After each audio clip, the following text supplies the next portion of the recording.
Hello everyone, मैं doctor Tanuja कुमारी आप सभी का स्वागत अपने यूट्यूब चैनल में करती हूँ। आज के इस वीडियो में मैं सुभाष चंद्र बोस और आज़ाद हिंद फौज के संदर्भ में चर्चा करूंगी।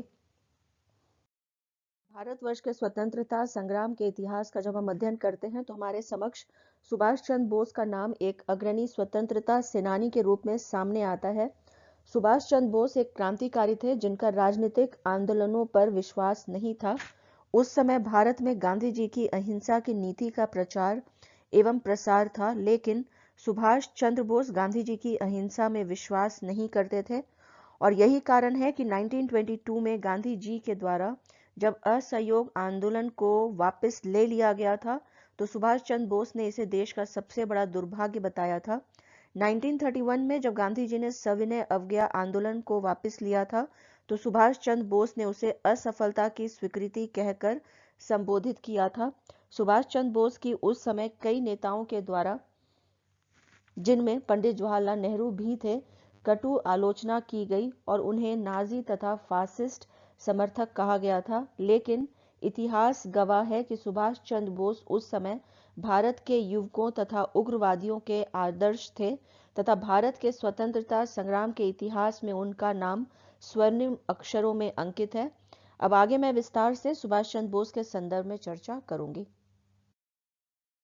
यदि हम सुभाष चंद्र बोस के प्रारंभिक जीवन के विषय में चर्चा करते हैं तो हम ये देखते हैं कि सुभाष चंद्र बोस का जन्म 23 जनवरी 1897 में कटक में हुआ था।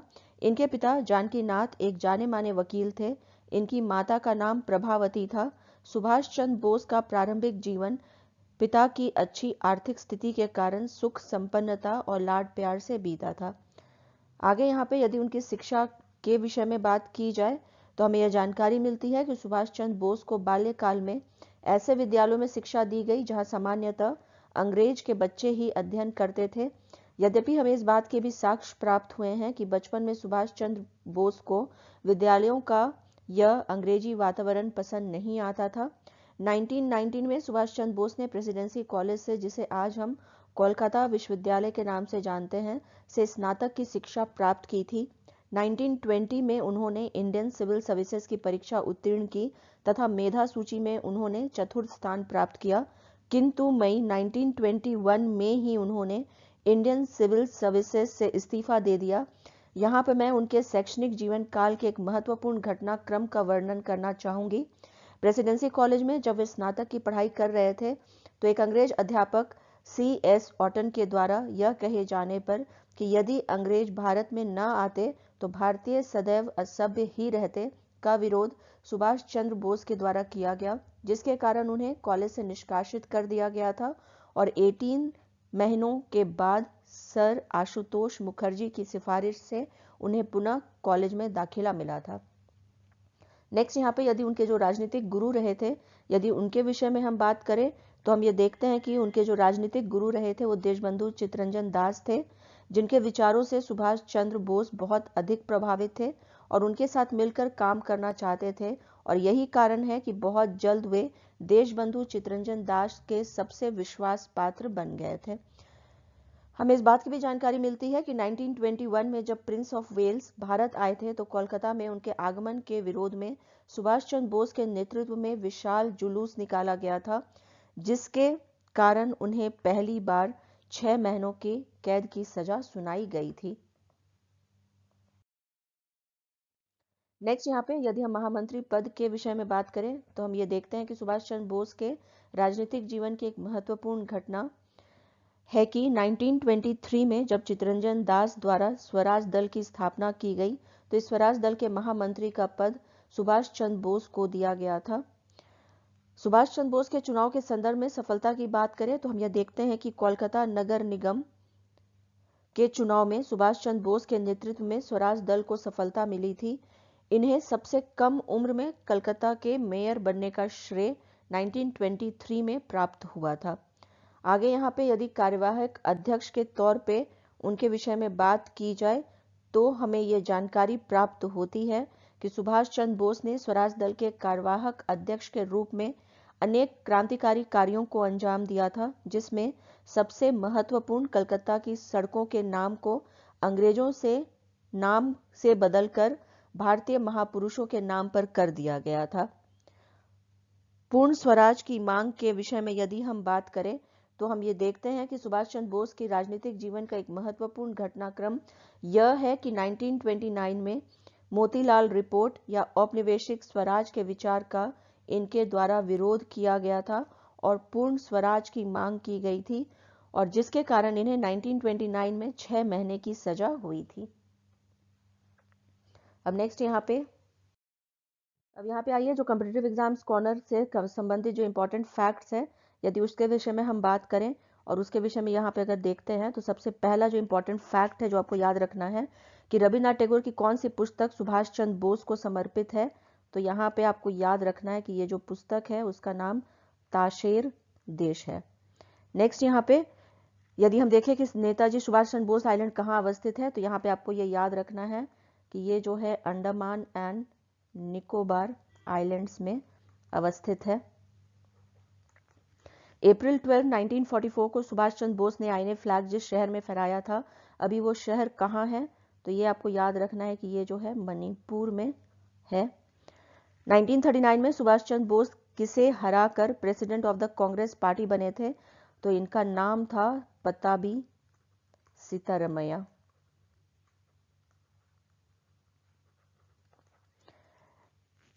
सुभाष चंद्र बोस आपदा प्रबंधन पुरस्कार 2022 में किसने जीता था, तो इनका नाम था विनोद शर्मा।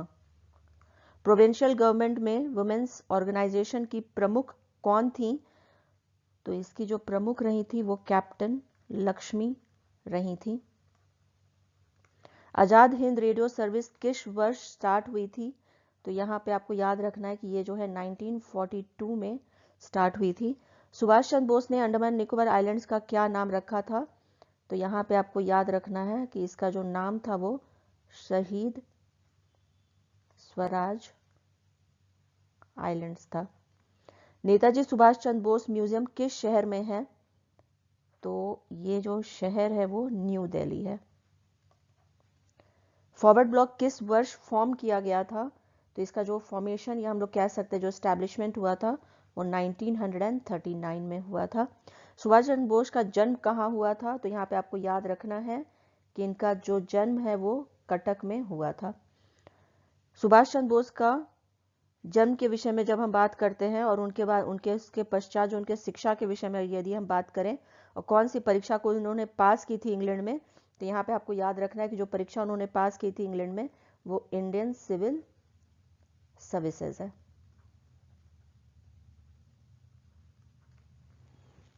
अब आगे आइए फिर से सुभाष चंद्र बोस के विषय में बात करते हैं। सुभाष चंद्र बोस ने अपने प्रारंभिक राजनीतिक सफर में महात्मा गांधी का समर्थन भी किया था तथा गांधी जी के अनेक आंदोलनों में उन्होंने भाग लिया था। महात्मा गांधी के द्वारा सविनय अवज्ञा आंदोलन के क्रम में जब नमक कानून को तोड़ा गया तो सुभाष चंद्र बोस ने भी नमक कानून तोड़ा और गिरफ्तारी भी दी थी। नेक्स्ट यहाँ पे यदि हम बात करते हैं गांधी जी के विरोध के संबंध में, तो हम ये देखते हैं कि महात्मा गांधी के द्वारा सविनय अवज्ञा आंदोलन और असहयोग आंदोलन को वापस लेने के कारण सुभाष चंद्र ने इनकी कटु आलोचना की थी तथा यह स्पष्ट किया कि इन आंदोलनों को वापस लेना गांधी जी की राजनीतिक भूल है जिसका परिणाम भारत को भुगतना पड़ेगा। सुभाष चंद्र बोस के राजनीतिक सफर के विषय में यदि हम बात करें तो हम यहाँ पे कह सकते हैं कि सुभाष चंद्र बोस के राजनीतिक सफर में उस समय महत्वपूर्ण सफलता प्राप्त हुई थी जब उन्होंने गांधी जी की इच्छा के विरुद्ध कांग्रेस के अध्यक्ष पद के लिए अपना नामांकन करवाया था तथा पताबी सीतारमैया को पराजित कर कांग्रेस के अध्यक्ष निर्वाचित हुए थे।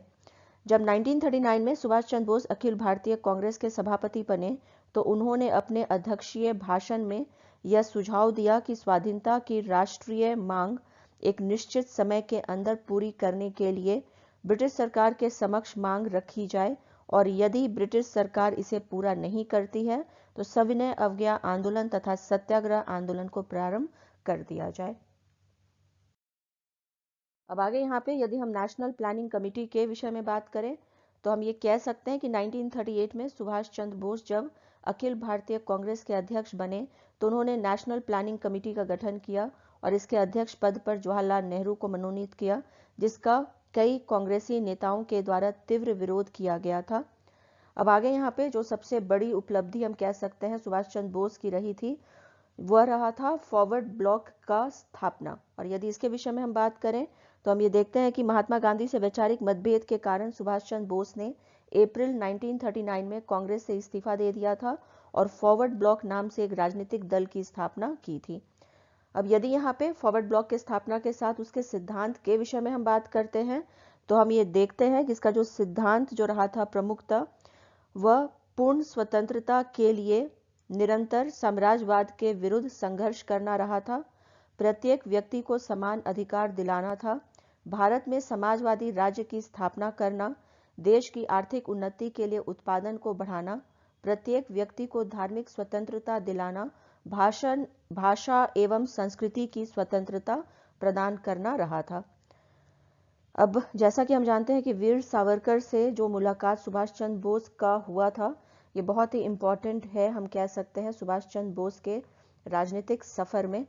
और यदि हम इसके विषय में बात करें तो यहाँ पे जैसा मैंने अभी कहा कि सुभाष चंद्र बोस के राजनीतिक सफर की एक बहुत ही महत्वपूर्ण घटना वीर सावरकर से उनकी भेंट रही है, जिन्होंने सुभाष चंद्र बोस की क्षमता को पहचाना था तथा उन्होंने सुभाष चंद्र बोस को यह सुझाव दिया कि वह भारत से बाहर जाकर अन्य देशों से सहायता प्राप्त कर भारत की स्वतंत्रता के लिए प्रयास करें।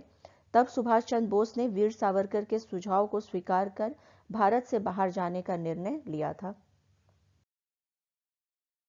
1940 में सुभाष चंद्र बोस को डिफेंस इंडिया रूल के अंतर्गत गिरफ्तार कर लिया गया था तथा गिरफ्तार करने के बाद इन्हें इन्हीं के घर में नजरबंद कर दिया गया था। नेक्स्ट यहाँ पे यदि हम जियाउद्दीन अहमद के संदर्भ में बात करें तो हमें यह जानकारी मिलती है कि इन्होंने आईसीएस की नौकरी छोड़ दी थी और सुभाष चंद्र बोस के घनिष्ठ मित्र थे। 17 जनवरी 1941 को ये अपने पठानी सूट के अंदर एक और पठानी सूट छिपाकर सुभाष चंद्र बोस के घर पहुंचे थे तथा सुभाष चंद्र बोस को अपनी वेशभूषा में तैयार कर घर से बाहर जाने में सहायता की थी।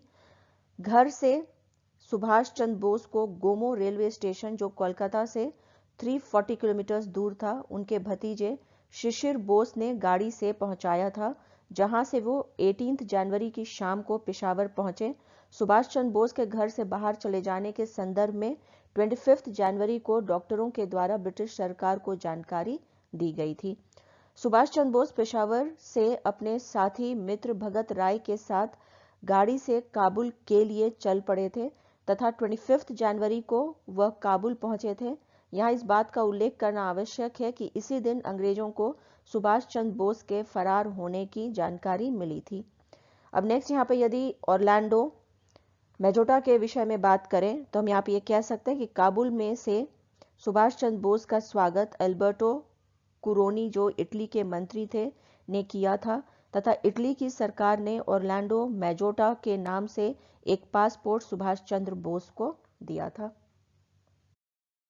अब आइए फिर से कॉम्पिटिटिव एग्जाम्स कॉर्नर के संदर्भ में हम कह सकते हैं जो इंपॉर्टेंट फैक्ट्स है, यदि उसके विषय में हम बात करें तो फर्स्टली हम ये देखते हैं कि सुभाष चंद्र बोस ने कांग्रेस छोड़ने के बाद किस पार्टी की स्थापना की थी। तो यहाँ पे आपको यह याद रखना है कि जिस पार्टी की स्थापना उनके द्वारा की गई थी वह फॉरवर्ड ब्लॉक है।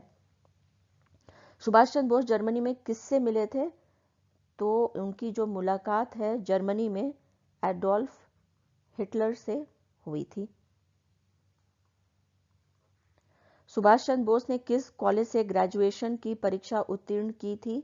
तो यहाँ जो है उन्होंने अपना जो ग्रेजुएशन है वो प्रेसिडेंसी कॉलेज से की थी।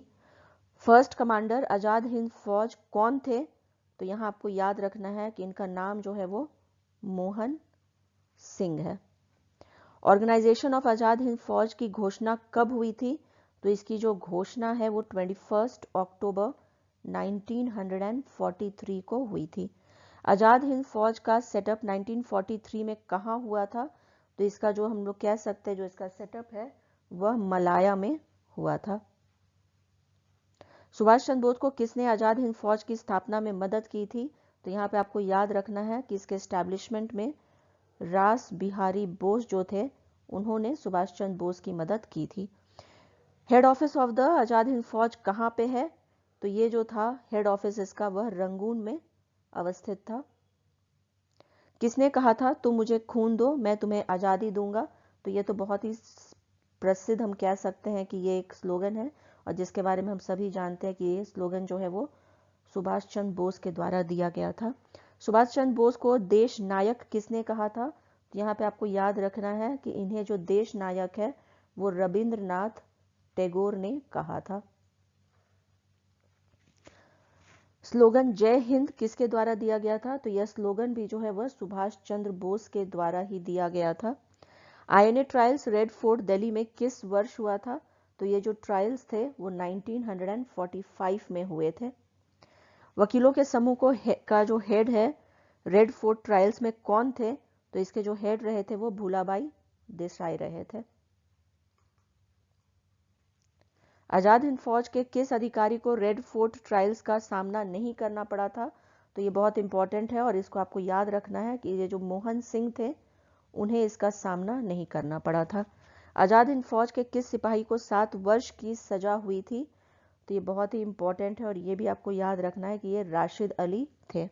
आजाद हिंद फौज की किस दिन मनाया जाता है? तो यहाँ पे आपको याद रखना है कि 12 नवंबर 1945 को आजाद हिंद फौज डे मनाया जाता है। अब आगे आइए फिर से जो है सुभाष चंद्र बोस के विषय में बात करते हैं और मॉस्को से उनका किस प्रकार से संबंध रहा था। यदि इसके विषय में हम बात करें तो हम ये देखते हैं कि 18 मार्च 1941 को सुभाष चंद्र बोस अपने नकली पासपोर्ट की सहायता से रूस से सहायता लेने के उद्देश्य से काबुल से मॉस्को पहुंचे थे, लेकिन जर्मनी द्वारा रूस पर आक्रमण किए जाने तथा रूस के मित्र राष्ट्रों से मिल जाने के कारण सुभाष चंद्र बोस को रूस से कोई सहायता प्राप्त नहीं हुई थी। मॉस्को में जर्मनी के राजदूत से सुभाष चंद्र बोस की मुलाकात हुई थी, जिसकी सहायता से वह 28 मार्च 1941 को हवाई जहाज से बर्लिन पहुंचे थे, जहां उनका भव्य स्वागत किया गया और यहां पर उनकी भेंट कुमारी एमिली शेंकल से हुई थी, जिन्होंने सुभाष चंद्र बोस के सेक्रेटरी के रूप में काम करना स्वीकार किया था।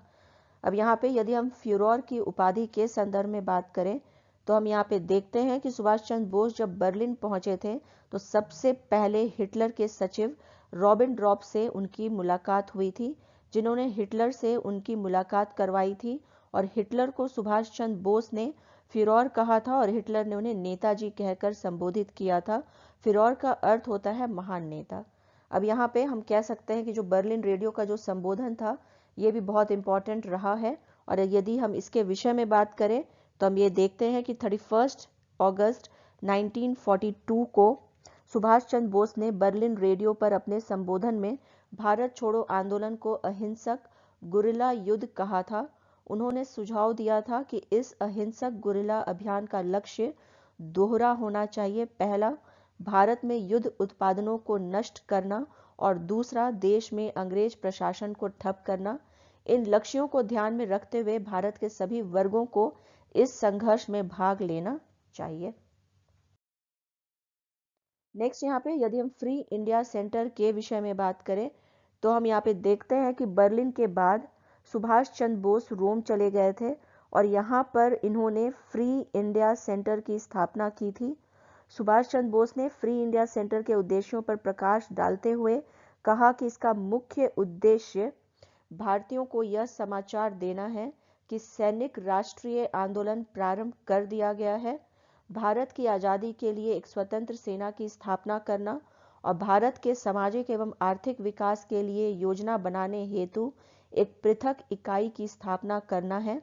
2 नवंबर 1941 को फ्री इंडिया सेंटर की पहली बैठक आयोजित की गई थी, जिसमें सुभाष चंद्र बोस को फ्री इंडिया सेंटर का अध्यक्ष बनाया गया था और उन्हें भविष्य में नेताजी के नाम से पुकारने का निर्णय लिया गया तथा स्वतंत्र भारत के राष्ट्रीय गान के रूप में रविंद्रनाथ टैगोर द्वारा रचित जन गण मन नामक गीत को स्वीकार किया गया तथा अभिवादन के लिए जय हिंद का प्रयोग करने का निर्णय लिया गया। रोमन लिपि में हिंदुस्तानी भाषा के प्रयोग का भी निर्णय लिया गया था। अब आगे यहाँ पे यदि हम मुक्ति सेना के संदर्भ में बात करें तो हम ये देखते हैं कि बर्लिन और इटली में सुभाष चंद्र बोस के सहयोगी के रूप में अजीत सिंह ने महत्वपूर्ण भूमिका निभाई थी। इटली और जर्मनी के हाथों में जो भी सैनिक आए उन सभी को बुलाकर मुक्ति सेना का निर्माण किया गया, जिसका कार्यालय ड्रेसडेन जर्मनी में बनाया गया था। अब आगे यहाँ पे यदि हम टोक्यो सम्मेलन के विषय में बात करें तो 28 मार्च से 30 मार्च 1942 को टोक्यो में एक सम्मेलन आयोजित किया गया था।